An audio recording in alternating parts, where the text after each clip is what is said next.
কড়াইতে তেলটা ভালোভাবে গরম হয়ে গেলে ওখানে দিয়ে দিলাম সামান্য একটু লবণ, তারপর দিয়ে দিলাম সামান্য একটু হলুদের গুঁড়া। এবার দিয়ে দিলাম সেদ্ধ করে ছুলে রাখা ডিমগুলো। এভাবে হলুদ লবণ তেলের পরে দিলে ডিমের সাথে খুব ভালোভাবে মিশে যায়। ডিমগুলো ভালোভাবে ভেজে তুলে নিলাম। আবার ওই তেলে দিয়ে দিলাম সেদ্ধ করে রাখা আলুগুলো। ডিম আর এই আলু আমি একসাথে সেদ্ধ করে ছুলে নিয়েছিলাম। এভাবে করে রান্না করলে খুবই ভালো লাগে খেতে। এবার আলুগুলো ভালো করে ভেজে নিলাম। আলুগুলোর ভিতরে একটু দিয়ে দিলাম সামান্য লবণ।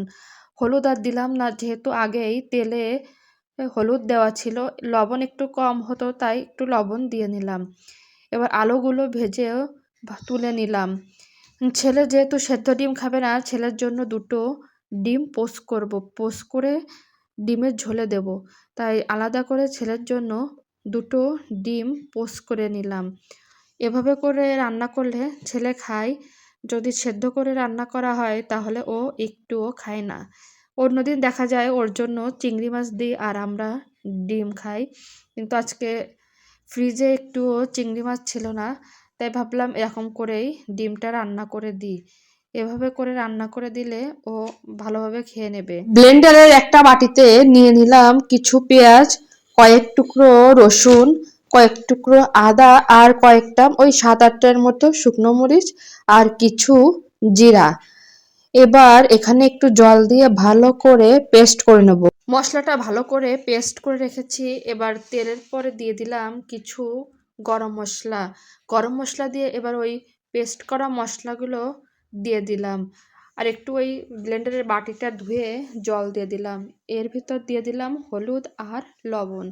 তেলের পরে আমি সাধারণত গরম মশলা দিই না, তবে আজকে বাটতে ইচ্ছা করছিল না, সেজন্য এভাবেই দিলাম। এভাবে দিলেও খেতে খারাপ লাগে না।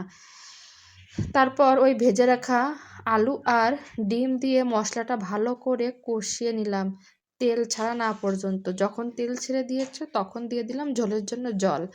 আর এখানে আমার ছেলে একটু দিয়ে দিল হলুদ আর পরিমাণ মতো লবণ। ওর রান্নাঘরে এসে কাজ করতে বেশ ভালোই লাগে। এভাবে একটু লবণ হলুদ দিতে পছন্দ করে আর বলছিল, মা আমি কি কি দেবো তুমি একটু দাও। আর এই যে রান্না করতে করতে কারেন্ট চলে গেল, তারপরে ডিমটা হয়ে গেল। আর এখানে আমি একটু বাদাম বাটা করব। আগে কখনোই বাদাম বাটাটা খাওয়া হয়নি। হাজব্যান্ড বলছিল ভালোই লাগে।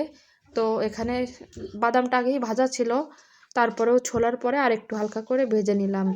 আর ঘরে অল্প কয়টাই বাদাম ছিল, তো ভাবলাম আজকে একটু অল্প কটা বাদাম দিয়েই ট্রাই করে দেখি।